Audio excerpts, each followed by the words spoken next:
Pay close attention. What you're about to see is Bible prophecy being fulfilled.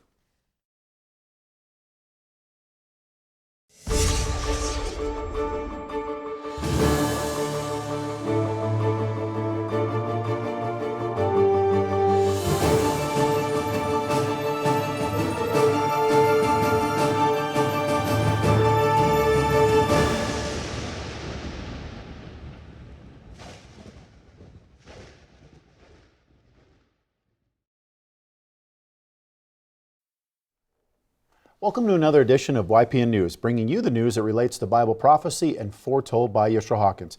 Katan, we're going to talk about that ever-increasing U.S. military budget. This is skyrocketing, to say the least. We also have President Putin's comments on what he feels about the U.S. sending troops or stationing them there in Ukraine. So those stories, and also we're going to cover the Texas wildfires up there in the Texas Panhandle. Now grown to the second largest wildfire in Texas history. So those stories and more, but first, a huge win for reproductive rights advocates and Big Pharma this week. Now, CVS and Walgreens, two of America's largest pharmacy chains, have announced they will start selling a well-known abortion pill in their stores in states where the drug is legal. Now, this will make the abortion pill much more readily available to women.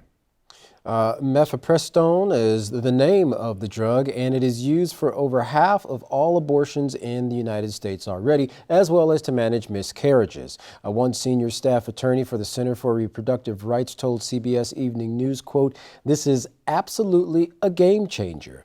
This type of dispensing is going to be huge for patients who struggle to travel. We're going to see much better health outcomes," end quote.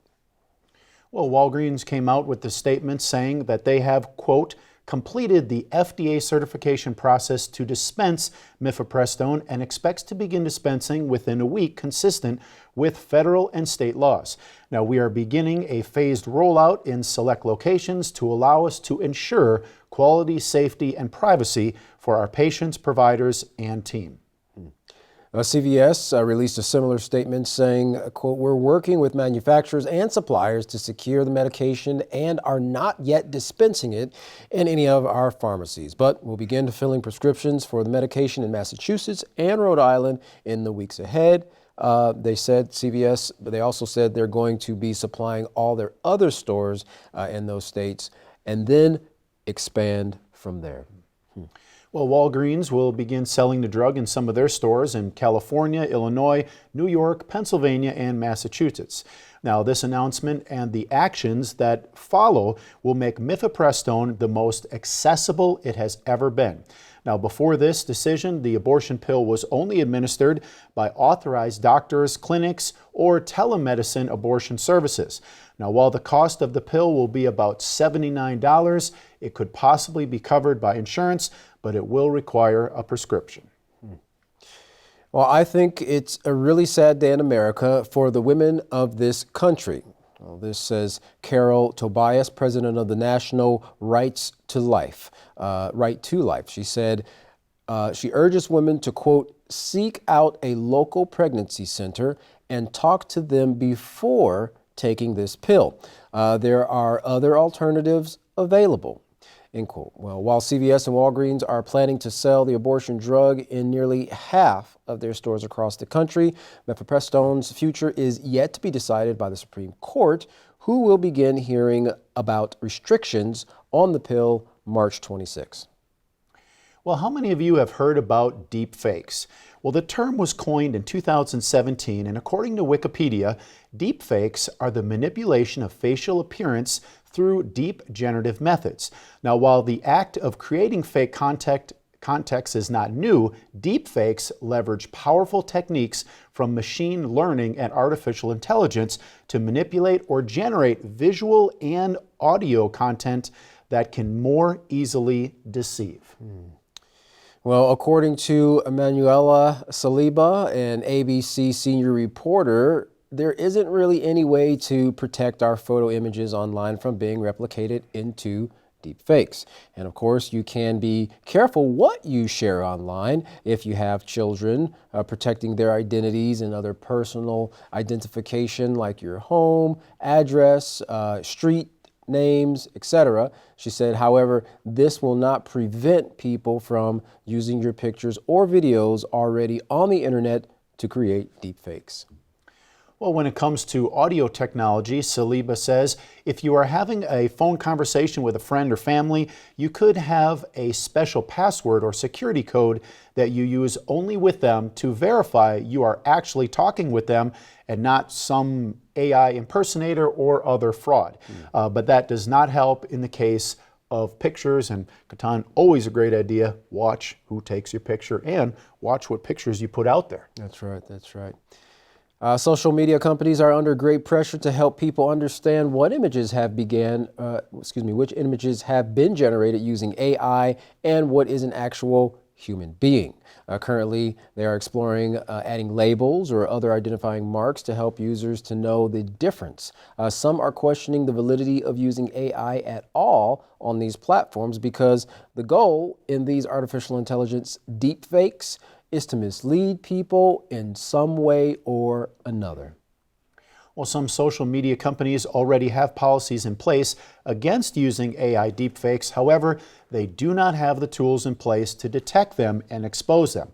Now, Saliba explains while she could list off a few tips to recognize a deepfake from a real picture or video, she also says by tomorrow, those would no longer be valid because that's how fast technology is moving.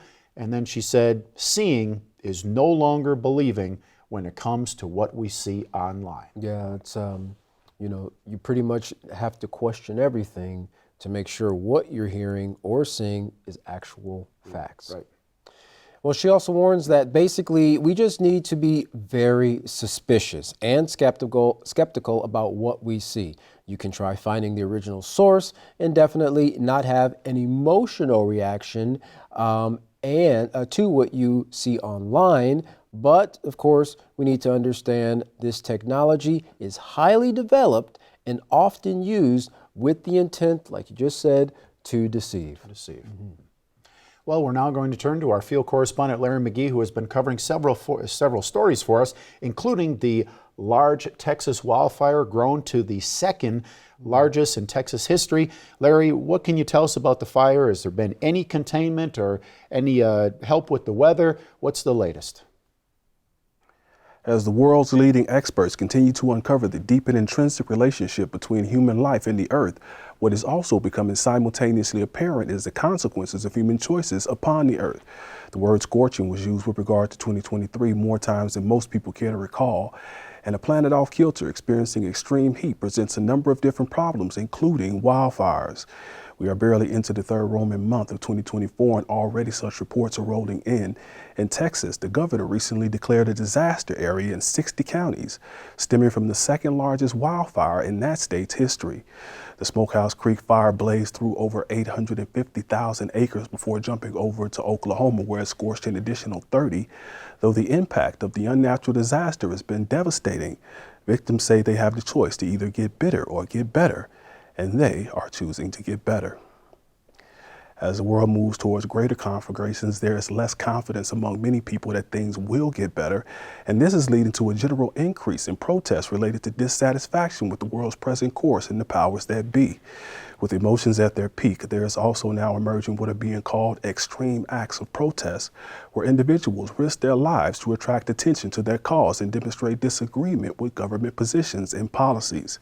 This is how a U.S. airman described his live-streamed act of self-immolation in front of the Israeli embassy this week. The active-duty U.S. airman stated, before dousing himself with a thermos of accelerant and setting it ablaze, that America's ruling class has decided that mass murder will now be the norm, and he refuses to be complicit in the genocide now being conducted in Palestine. For YPN News, I'm Larry McGee. Catan Jeff, back to you. Wow, that's pretty sad that what a person would actually go through in setting themselves on fire nonetheless. We saw that in Tiananmen Square when that took place, again, as a result of protesting war. This gentleman wanting to make a point into the people's mind that there's got to be a different way than what the path we're going down right now. Right, but sadly, those type of acts, they take place, but they're quickly forgotten, and everybody goes right back. So that's definitely not the way to change the outcome of something. That's right. Well, Rome is getting ready for their Jubilee in the year 2025, when areas around the Vatican will be transformed to celebrate the 1700th anniversary of the Council of Nicaea. Take a look at this next video for more. Well, the Vatican and the city of Rome are already preparing for an event that will not take place until 2025. For the Jubilee year of 2025, Rome is expecting to welcome millions of pilgrims, and the plans include a redeveloping of the area around the Vatican. EWTN Vatican Bureau Chief Andreas Tonhauser has more. Roma si trasforma. Rome transforms. This is the motto the Eternal City has chosen to describe its ambitious renovation plans for the upcoming Jubilee year of 2025. In the 4th century, Emperor Constantine ended persecutions against Christians and became a defender of the faith. Barely a decade later, he summoned all bishops to Nicaea in present-day Turkey to clarify a controversial issue, whether Jesus was equal to the Father and therefore eternal. It was the year 325. This was the first ecumenical council in history and where the Nicene Creed was established. 2025 will mark 1,700 years since that event, and there is already an ecumenical event on the table that will include Pope Francis and Patriarch Bartholomew, the leader of the Orthodox Church. Bartholomew proposed to hold it in Nicaea, in present-day Turkey. The ruins of the first ecumenical synod are there. It is a significant event, and preparations have already begun. Initiatives are underway. Speeches are being prepared. Together, Patriarch Bartholomew and Pope Francis have made multiple ecumenical gestures. In 2014, when Pope Francis visited the Holy Land to commemorate the meeting of his predecessors, the idea of a great event to celebrate Nicaea began to take shape. To meet again to celebrate the 50th anniversary of the embrace of Athenagoras and Paul VI, right on the mountain where Christ ascended to heaven. The proposal arose to meet in 2025 to celebrate the 17 centuries of the First Ecumenical Synod. When I say ecumenical, I mean truly ecumenical. Almost 5 years after the meeting in the Holy Land, Pope Francis welcomed Patriarch Bartholomew in an audience. The Patriarch traveled to Rome to thank him for a special gift. The Pope had gifted him fragments of the remains of St. Peter, so they could be reunited with those of his brother Andrew, whom Bartholomew is the successor of as the Ecumenical Patriarch of Constantinople. While it is not yet clear what exactly the 2025 event will look like, both the Pope and the Patriarch will come together once again to promote unity through Christian churches around the world. Katan, quite a bit of preparations being made there. Already a year in advance, of course, next year will be that 1700th anniversary of the forming of their God, Jesus Christ, and that's what they actually accomplished at the Council of Nicaea, where they picked the two gods and made one, and now they have Jesus Christ. And as you can see, quite a few religious organizations joining in the celebration. That's right. Looks like they're preparing for a gay old time. Well, the U.S. military budget is more than the next 9 big military spenders combined. Where does all that money go, you might ask? This next video will shed some light on where your tax dollars are going when it comes to military spending. In 2021, the U.S. military budget crossed the $800 billion mark. That's more than the next 9 largest militaries combined. So it's no surprise that America, with all that money to spend, has the most expensive war machines on the planet. Take its latest aircraft carrier, which comes in at a cool $13.3 billion. It's taken so long to build that 5 years after its commissioning, the USS Ford is still not fully battle ready. And what about the $1.7 trillion F-35 fighter program?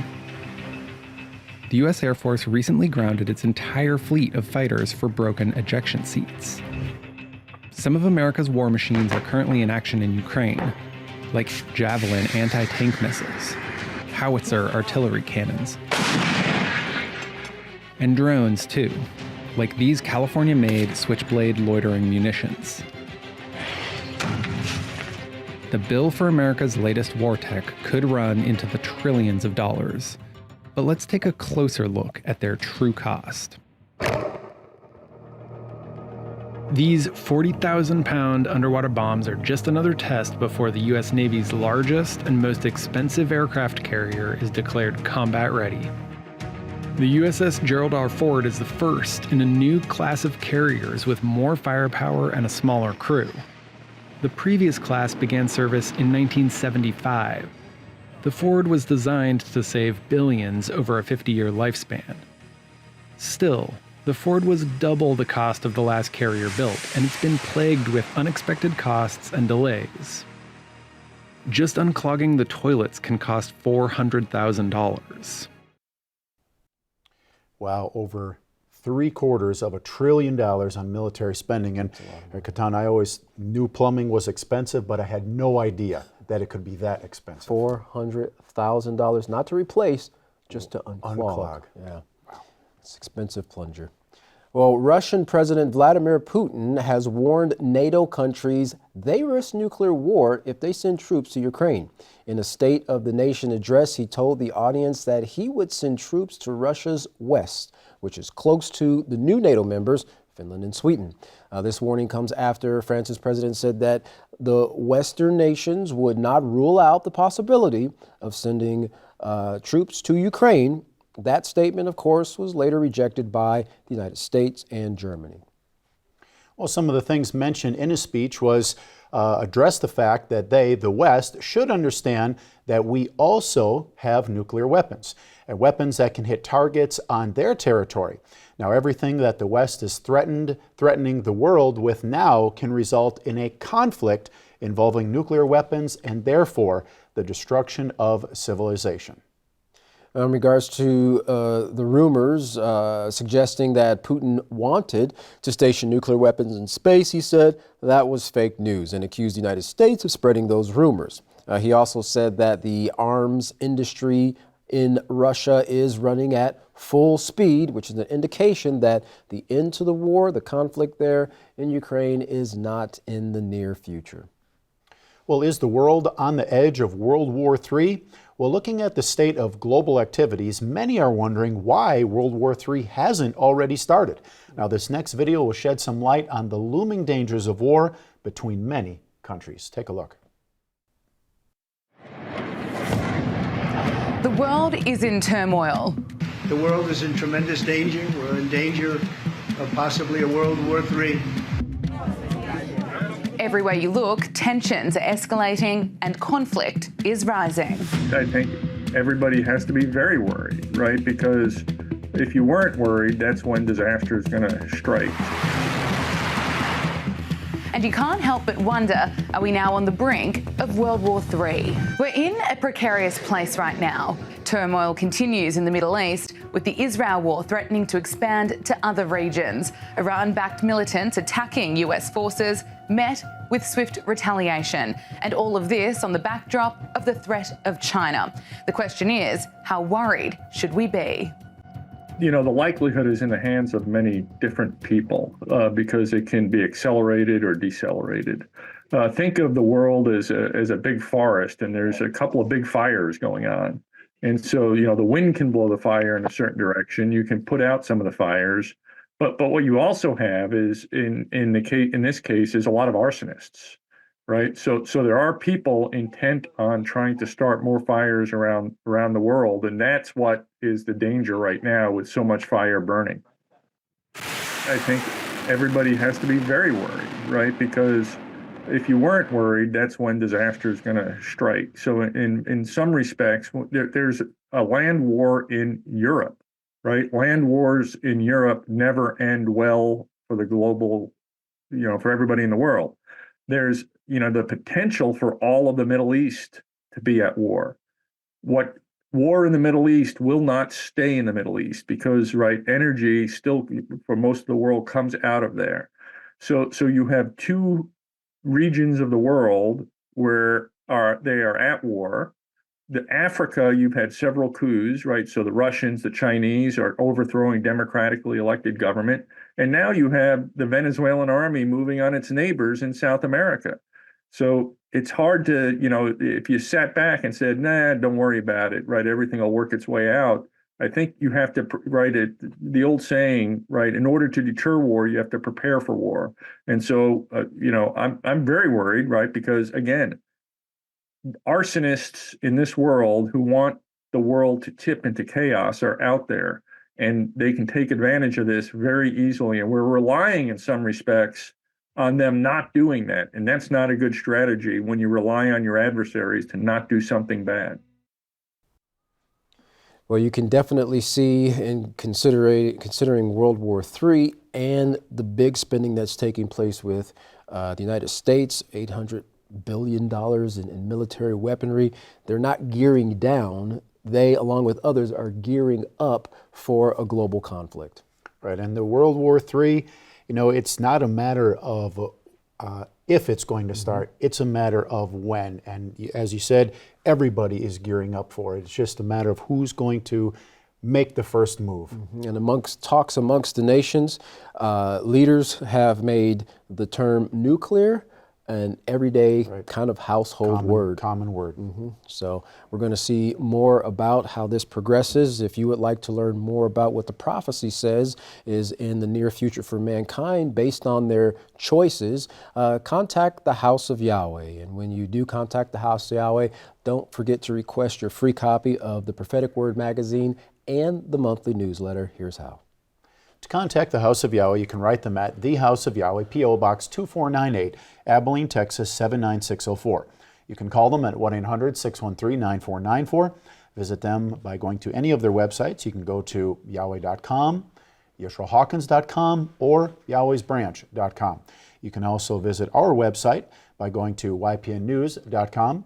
If you'd like to email the House of Yahweh, you can do so by emailing info@Yahweh.com. Any international calls, you can call the number that's on your screen now.